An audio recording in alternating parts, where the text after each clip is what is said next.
নমস্কার বন্ধুরা, কেমন আছেন? আশা করি সকলে ভালো আছেন। এই মুহূর্তের বিগ ব্রেকিং নিউজ আপনাদের সাথে শেয়ার করব।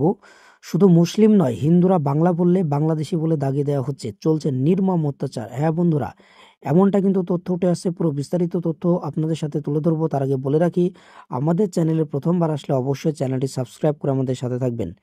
শুধু মুসলিম নয়, হিন্দুরা বাংলা বললেও বাংলাদেশি বলে দাগিয়ে দেওয়া হচ্ছে।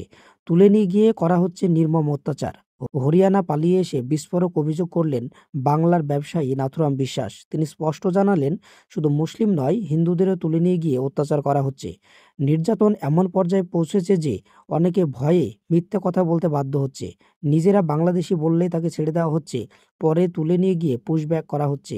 সংবাদ মাধ্যমে একের পর এক ভয়ানক অভিজ্ঞতার কথা জানালেন নাথুরাম। অশোকনগরের দক্ষিণপল্লীর বাসিন্দা নাথুরাম বিশ্বাস ২৭ বছর ধরে হরিয়ানার গুরগাঁওয়ের সেক্টর ৫ এলাকায় ঠিকাদারি ব্যবসা করেন। থাকেন গুরগাঁওয়ের শীতলা কলোনিতে। তার কাছে কাজ করা শ্রমিকদের অধিকাংশই মুসলিম। তারা নয় পশ্চিমবঙ্গ, নয় অসমের বাসিন্দা, তবে ভাষা সবারই বাংলা। নাথুরামের অভিযোগ, এই বাংলার বলার অপরাধে তাদের সবাইকে বাংলাদেশি বলে দাগিয়ে দেওয়া হচ্ছে। প্রথমে খবর তার কানে এলেও তিনি ভেবেছিলেন ধর্ম দেখে বোধহয় এই নির্যাতন চলছে। পরে তিনি জানতে পারেন বিষয়টা ধর্মের নয়, বিষয়টা ভাষার। প্রচুর বাঙালি হিন্দুকে তুলে নিয়ে গিয়ে বাংলাদেশি রোহিঙ্গা তকমা দিয়ে চূড়ান্ত মারধর করা হচ্ছে।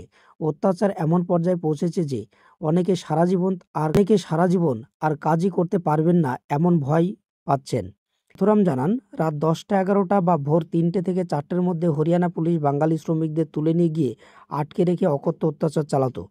পুরনো বাড়ির দলিল, voter I card, Aadhaar card কোনো কিছু দেখালেই রেহাই মিলত না। ভারতীয় প্রমাণ করতে পুলিশ স্বাধীনতার আগে চাইতো বলে অভিযোগ। অত্যাচারের ভয়ে কেউ কেউ নিজেদের বাংলাদেশি বা রোহিঙ্গা বলে স্বীকার করতে বাধ্য হয়। তখন তাদের ছেড়ে দিয়ে পরে বাংলাদেশ পুশব্যাক করা হতো। কর্মীদের লুকিয়ে বাড়ি পাঠিয়ে দেন নাথুরাম।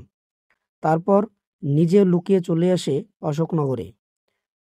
নিজের বাড়িতে বসে নাথুরামের প্রশ্ন, হিন্দুদের কাছে ভোট ভিক্ষা করে বিজেপি, অথচ যে হিন্দুদের ভোটে বিজেপির প্রার্থীরা বিধায়ক, সাংসদ হবেন, সেই ভোটারদেরই আজ নাগরিক বলতে চাইছে না বিজেপি সরকার। তাহলে তাদের ভোটে জেতা প্রার্থীরা বিধানসভায়, সংসদে গেলেন কি করে? বাংলা ভাষার উপরে আক্রমণে দলমত নির্বিশেষে সবাইকে একজোট হয়ে প্রতিবাদের আর্জি জানিয়েছেন নাথুরাম। সম্মানীয় দর্শক, আপনারা কি মনে করেন বাংলা ভাষা মানেই বাংলাদেশি? অবশ্যই আপনি কমেন্ট বক্সে কমেন্ট করতে ভুলবেন না।